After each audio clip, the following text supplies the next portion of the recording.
My fiancé whispered while walking through Tokyo streets. Maybe we rushed into forever. I agreed calmly, changed my return ticket, extended my work contract abroad, and months later, she sent a message wondering why the person she knew felt completely different. Maybe we rushed into forever. She said it quietly, almost like she was talking to herself. Like I wasn't standing right next to her on a narrow cobblestone street in Shinjuku at 11:30 at night.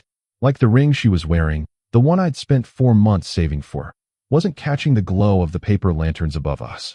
I didn't say anything at first. I just kept walking, my hands tucked into my jacket pockets, the cold October air cutting through the thin fabric like it had a point to make. She glanced over at me, waiting for the reaction she'd clearly rehearsed for. The flinch, maybe. Or the desperate what?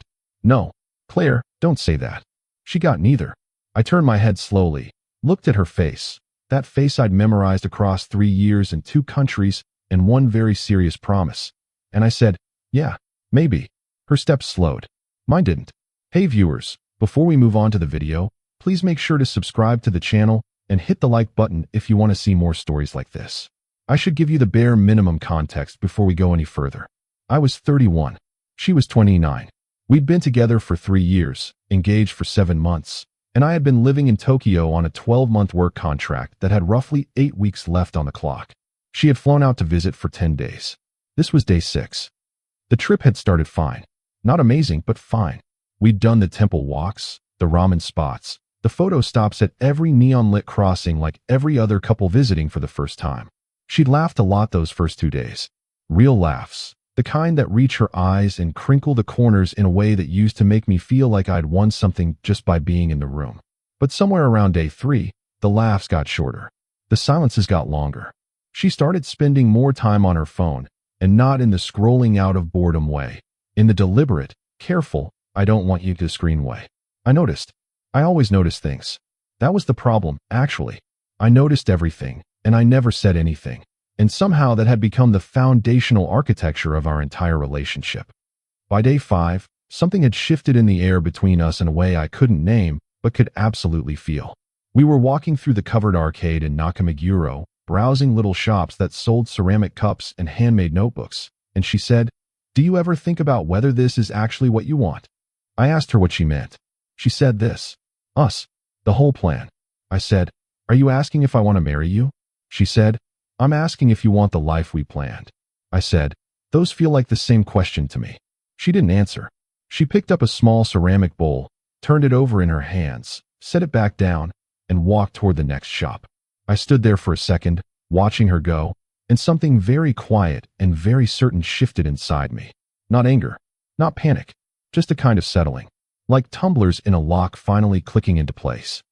That night we ate at a small yakitori place 3 blocks from my apartment.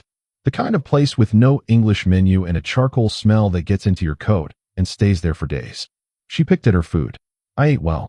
She talked about her job, about a promotion she was being considered for, about how her sister was having the baby in February and she was excited to be an aunt. Normal conversation. Safe conversation. The kind of conversation 2 people have when they're actively avoiding a different, much heavier conversation that's been sitting between them like an uninvited guest at the table. I listened. I asked the right questions. I laughed in the right places. And the whole time, I was watching her the way you watch a weather system you've learned to read, tracking the pressure, noting the cloud formations, calculating how long before it breaks. She was going to say something. She'd been building toward it for 2 days. I just didn't know it would happen on a street in Shinjuku at 11:30 at night, under lanterns, with her ring on her finger and my return ticket dated 6 weeks out. After she said it, after I said, "Yeah, maybe," we walked in silence for almost a full block. Then she stopped. "That's it. That's all you're going to say?" I turned around. "What would you like me to say?" "I don't know. Something. Anything. You're not even upset." "Should I be?" She stared at me like I'd answered in a language she didn't speak. Most people would be upset when their fiancé agrees that they might have rushed into an engagement. Most people would also not say that on a street corner at 11:30 at night 6 days into a visit they could have used to just be here. She went quiet. I could see her recalibrating. She'd expected a fight, or a collapse, or a long, desperate conversation where I convinced her to stay committed, where I performed enough love and certainty to smooth over whatever this was. She hadn't expected calm. She hadn't expected me to simply agree and keep walking. We walked back to my apartment without speaking much. She went to the bathroom. I sat on the edge of the bed, looked at my hands for a moment, and then opened my laptop. I went to the airline website. I looked at my return ticket. And then, with a steadiness that surprised even me, I started looking at what it would cost to change it. Not cancel. Not use it sooner. Move it. Push it back. Way back. I want to be honest about something here. The calm I was feeling wasn't strength in the way people sometimes perform strength. Gritted teeth, forced composure, swallowing feelings to keep the peace. It was something different. It was the calm of someone who had already, on some level, known this was coming. Not the specific street or the specific words, but the trajectory, the slow orbit of two people who had loved each other genuinely, but had also, somewhere along the way, started becoming different versions of themselves that the original relationship hadn't accounted for. I had felt it for months. I'd felt it in the way she described our future like a checklist she was moving through rather than a life she was running toward. I'd felt it in the conversations where she talked about the wedding venue and the guest list and the neighborhood we'd moved to, but almost never about us, about what we were like together, what we were building, what we wanted the actual texture of our life to feel like. I'd felt it when I told her about Tokyo, about how much I was learning here, about the work and the people and the version of myself that was starting to emerge in this place. And she'd responded with, "That's great. But you're still coming back in December, right?" Not, "Tell me more." Not, "That sounds incredible." Just a quiet confirmation that I would be returning to the plan. The plan. Always the plan. She came out of the bathroom and saw me on the laptop. "What are you doing?" "Looking at flights." She sat down on the other side of the bed. "Are you changing your ticket home?" I looked up at her. "I'm looking at extending my contract." The silence that followed was one of the loudest I've ever sat inside. She didn't scream, didn't cry immediately. She just looked at me with an expression I'd never seen on her face before, something caught between shock and, strangely, a kind of recognition. Like she'd just heard something she didn't want to be true but couldn't argue with. "For how long?" she asked. "I don't know yet. Another 6 months, maybe. My company's been asking. I've been saying no because of the return date. Because of us. Because of the plan," I said. She flinched at that. "Is there a difference?" I didn't answer right away. I closed the laptop. I turned to look at her fully, and I said, "Claire, you told me tonight, on a lantern-lit street in the most beautiful city I've ever lived in, that maybe we rushed into forever. And I didn't argue with you. I didn't fight for the narrative because I think, somewhere in both of us, we've known for a while that the narrative needed looking at." She was quiet. "I'm not doing this out of spite," I continued. "I'm doing this because I think the honest version of this moment is that we both need time to figure out what we actually want. Not what we planned. What we want. And you want to stay in Tokyo. I want to see who I am when I stop living according to a timeline that was decided before I knew what I'd become here." She flew home on day 10 as scheduled. The last morning was quiet in the way that good manners and unresolved grief sometimes produce together. We had coffee. We talked about small things. At the airport, she hugged me for a long time. Longer than a casual goodbye. Shorter than a final one. She said, "I don't know what this means." I said, "Neither do I." She said, "Are we still?" "I don't know," I said. "Honestly, I don't know." She nodded slowly. She picked up her carry-on. She walked through the departure gate without looking back. And I stood there watching her go, and I felt, not the gutting devastation I would have expected, but something quieter. Something like relief mixed with grief, the way those two things sometimes arrive in the same package. I took a train back to the city. I called my supervisor that afternoon. I asked about the extension. Her name was Claire. That matters now because it helps you follow what comes next. We had met at a mutual friend's rooftop party in the summer 3 years ago, the kind of July night where the whole city feels like it's been lit from below and everything seems possible. She was standing near the drink table, talking to someone, laughing at something they'd said, and when she turned her head and we made eye contact across the roof, she smiled first. That's the detail I always remembered. She smiled first. We talked for 4 hours that night. We went to a late-night diner after the party. We stayed until 2 in the morning. I walked her to her apartment building and she said, "I'll see you around." And I said, "I hope so." And I meant it with my whole chest. The first year was everything first years are supposed to be. New and bright, and a little breathless. We made each other laugh constantly. We traveled together. A long weekend in Lisbon, a week in the Scottish Highlands where it rained 6 of 7 days, and we didn't care even slightly. We met each other's families. We had the deep conversations that feel like excavation, the kind where you hand someone a piece of yourself you don't usually show, and they hold it carefully, and you think, okay, this person is different. I thought she was different. I think she thought I was, too. The second year is where I should have paid closer attention. Not because anything broke, nothing broke, but things began to compress. She had a difficult year professionally, a project that went sideways, a manager who undermined her, a period of real self-doubt that I watched her navigate with my hands on her shoulders, trying to be steady. I was steady. I was very steady. Maybe too steady. When you become someone's anchor, there's a particular danger that they stop treating you like a person and start treating you like infrastructure. I didn't name that then. I just kept being steady. The third year, her footing came back. The job improved. The promotion came through. She got her confidence back. The warm, magnetic version of herself that had smiled at me first across that rooftop. And I noticed, quietly, without drama, that the confidence came back directed mostly outward, toward her career, her friendships, the vision of the future she was building in her mind. Not particularly toward us. Not particularly toward me. I brought it up once, in the careful way I always brought things up. She said I was overthinking. She said she loved me, and of course she was still invested, and I was being insecure. I accepted that. I filed it somewhere. Then I got the Tokyo offer, and everything accelerated. The Tokyo offer came in early spring of that year. A 12-month contract with a company I'd wanted to work with for years, the kind of professional opportunity that doesn't knock twice. I told her about it the night I received the email. I expected excitement from her, or even complicated excitement, the kind that says this is amazing and also terrifying and let's figure it out together. What I got was a very long pause and then, but the wedding. We had gotten engaged 2 months before that. The engagement had been warm and right and genuine. I don't want to rewrite that moment into something it wasn't. She had cried and said yes, and her face had been pure joy. But when the Tokyo offer came, what surfaced immediately was the wedding. Not the opportunity. Not is this what you want. Not even what would this mean for us. Just, but the wedding. I said we could work around it. I said 12 months was manageable. She could visit. We could plan the wedding from a distance. Plenty of couples do harder things. She said, I just want things to feel more settled before we start all of that. I said, settled how? She said, normal. Here. Together. I said, I've been here and together for 3 years. This is 1 year. She said, I know. But she said it in a way that meant, I hear you and I disagree, but I don't want to fight about it, so I'll say I know and wait for you to choose. I took the job. That may have been the first time in our relationship that I didn't reshape my decision around what felt safest for us. The first time I chose the thing I wanted. And in the part of myself I didn't examine until much later, I think she never fully forgave me for it. Tokyo was a revelation. I don't say that to make it poetic. I say it because it was literally the experience of arriving somewhere and realizing, slowly, then all at once, that you had been a smaller version of yourself for a long time.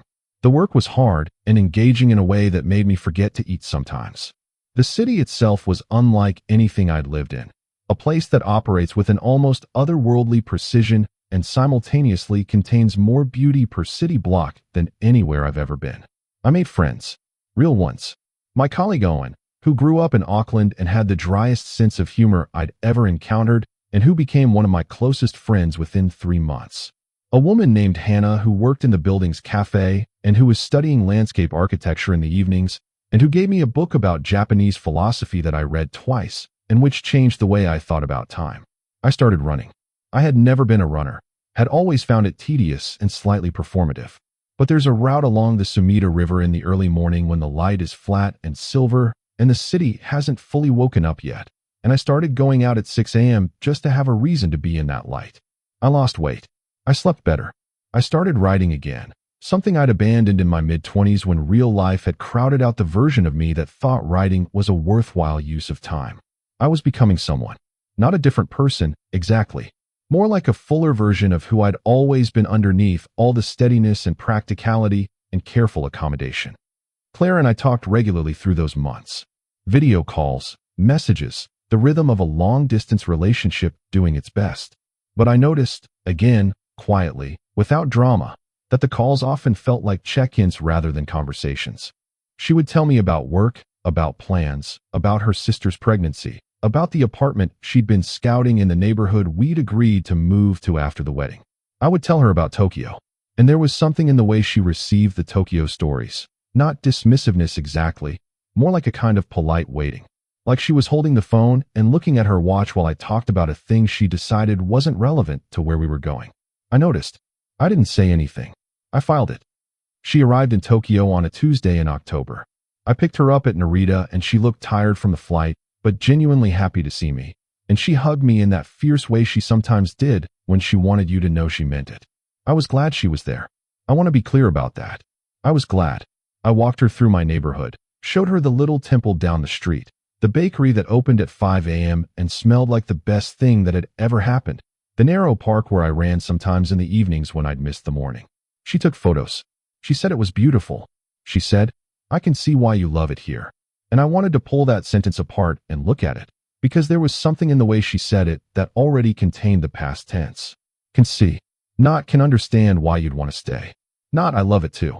Can see why you love it here. Like it was a place she was visiting me in rather than a place she was sharing with me. By day 4, I was starting to feel it. The specific pressure of someone who needs you to be the person they left rather than the person you've become. She made a comment about my apartment being so minimal. I'd gotten rid of a lot of things I didn't need, and the space was clean and simple, and I liked it that way. She said it like it was a problem to be solved. She made a comment about how I'd changed, laughed when she said it, but the laugh had an edge. She asked me once, genuinely curious, "Do you even miss home?" And I had to sit with that question for a second before I answered, because the honest answer was complicated. I said, "I miss some people. I don't miss the version of myself I was there." She looked at me. "What does that mean?" "It means I think I was shrinking, and I didn't know until I stopped." She was quiet for a moment. Then she said, "I hope you're not saying I made you small." "No," I said. "I'm saying I let myself become small. That's different." I don't think she believed the distinction. Day 5. We had a conversation about the wedding while walking through Ueno Park. She wanted to set the date. She'd been circling around it since she arrived, and now, surrounded by the rustle of late October leaves and the distant sound of someone playing a shamisen near the lotus pond, she finally landed. "I think we should book the venue when I get back," she said. "The one we looked at in spring. They have a date in October of next year." I walked in silence for a couple of steps. October next year. It's almost exactly a year away. That's enough time to plan properly. "Claire." "What?" "I'm not sure I'm coming back in December." She stopped walking. I kept going 2 steps, then stopped and turned. "What?" she said again. But this time the word was different. "My company has been asking about an extension. 6 months, maybe more. There's a project here that I want to see through. You didn't tell me. I'm telling you now. You've been sitting on this and you didn't tell me?" I didn't want to have the conversation over a video call. She looked at the trees. I watched her processing it. "So the wedding can be planned for later than October. We've already been waiting. We've been waiting since you left." "We've been waiting for what exactly?" "For things to be normal again." "Normal like what?" "Like us being in the same city. Like us actually building towards something instead of this." "This is me building something, Claire. This is literally me building the most important professional thing I've ever been a part of." "I know," she said. Again with that "I know." Same inflection. Same invisible watch. That night, night 5, was quiet and distant in the way that happens when 2 people have said the things that can't be unsaid and neither of them is ready to go further. We watched something on my laptop. She fell asleep. I stayed awake a long time looking at the ceiling, thinking about October next year, thinking about normal, thinking about the version of myself in this city, the one who ran at 6 a.m. and rode on the weekends and had genuine friends and genuinely felt, like he was living in the right direction. And I thought about going home, not the physical act of it, but the internal act, returning to steadiness, to infrastructure, to the plan and the venue in October next year, and the neighborhood and the apartment she'd been scouting and the life that had been drawn up before I knew what I knew now. I thought about that for a long time, and something in me, quiet and certain and inarguable, said no. Day 6. Shinjuku at night. Lanterns. Maybe we rushed into forever. Yeah, maybe. The 3 months that followed her departure were the most alive I have ever felt. I know how that sounds. I'm not saying it to be brutal. I'm saying it because it was true and I think the truth matters here. I took the extension. 6 months, with the possibility of another 6 after that. I moved into a better apartment. Still small, still minimal, but mine in a way the first one hadn't quite been. I threw myself into the project with a focus that I hadn't brought to work in years. I ran the Sumida River route 5 mornings a week. Owen and I started having long Friday dinners at a standing sushi bar near Akihabara, where we'd argue about books and laugh too loud and stay too late. I wrote, not for an audience, just for the practice of it, just for the pleasure of putting language around the things I was thinking. I read Hannah's philosophy book again, and this time I underlined things. Claire and I texted, less than before. She would send a message every few days, checking in, updating, occasionally asking when we would talk properly. I would respond. I was not cold. I was not trying to punish her, but I was also not performing okayness for her benefit. We had a video call about 3 weeks after she left. She asked where we stood. I said I didn't have a clean answer. She said she needed something concrete. I said, I think we need to be honest with each other about what we're actually afraid of here, because I don't think it's just the timeline. She said, what does that mean? I said, I think you've known for a while that I was changing into someone who didn't fit the specific shape you needed. And I think instead of talking about it, we both just kept hoping the other would adjust. She was quiet for a long time. Then she said, I do love you. I know, I said. But. I know. She was crying a little by then. I felt it in my chest. The specific ache of caring about someone and knowing that the caring isn't the same as the answer. What are we doing? She asked. I think we're finding out who we are separately, I said. I think that's what we've been doing since October. She didn't argue. She wiped her face. She said, I don't know how to be okay with this. I know. I'm not asking you to be okay. I'm asking for honesty. The call ended without a resolution, but it felt more honest than anything we'd said to each other in a very long time.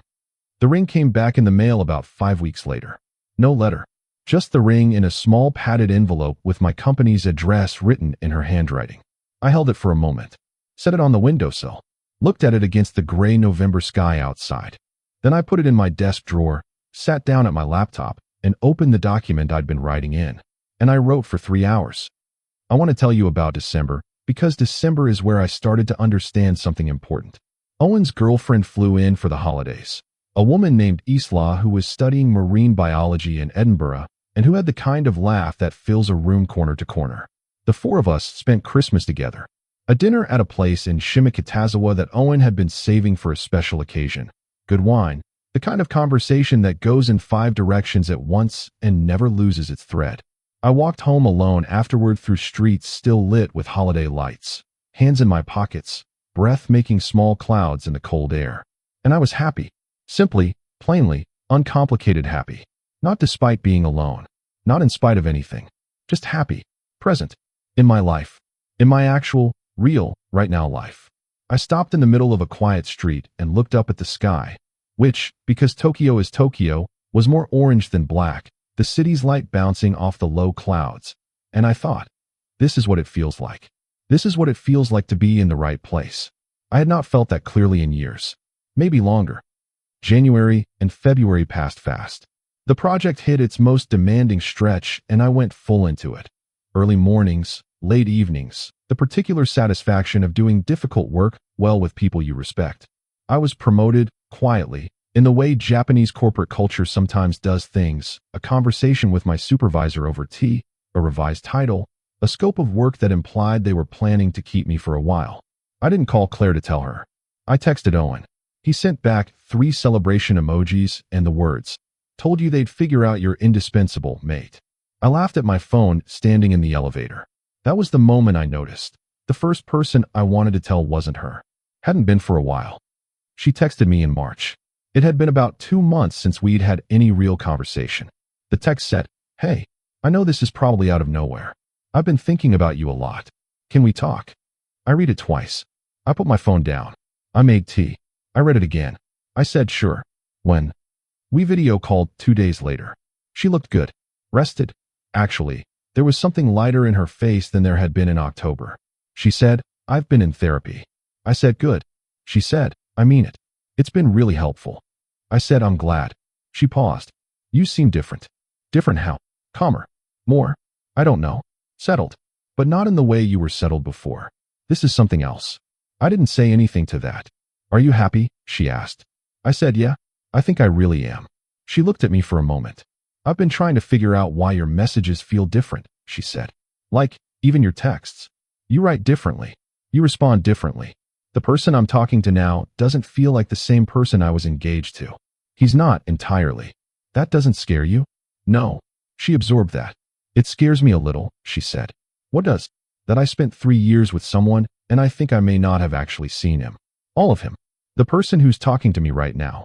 I feel like I'm meeting him for the first time. I let that sit for a moment. You were seeing me, I said. You were seeing the parts one showed you. The parts that fit. I wasn't lying. I was just editing. Why? Because editing felt like love. Because I thought making myself fit was the same as caring about someone. Because that's what I'd always done, and I didn't know it was a pattern until I came somewhere that didn't require it. She was very quiet. And here you didn't have to edit? Here I didn't know anyone. Here I just was. And it turned out who I just am is someone I actually like. She sent a longer message 3 days after that call. I'll paraphrase it because she wrote it, not me, and it belongs to her. But the shape of it was this. She said she had been thinking a lot about the Shinjuku night and about her own honesty. She said she thought she had been carrying doubts for longer than she'd admitted, and that she had chosen to say something that night because she expected me to fight for it. For us, in the way she'd seen me fight for us before. She said that when I didn't, it terrified her. And then she said something that I've thought about many times since. She said, I think I was more in love with the version of you that needed me than the version of you that was whole. I think your unhappiness was something I held on to because it made my place in your life feel more certain. And watching you be okay, watching you actually be okay without me, I had to look at that honestly. And it didn't feel good.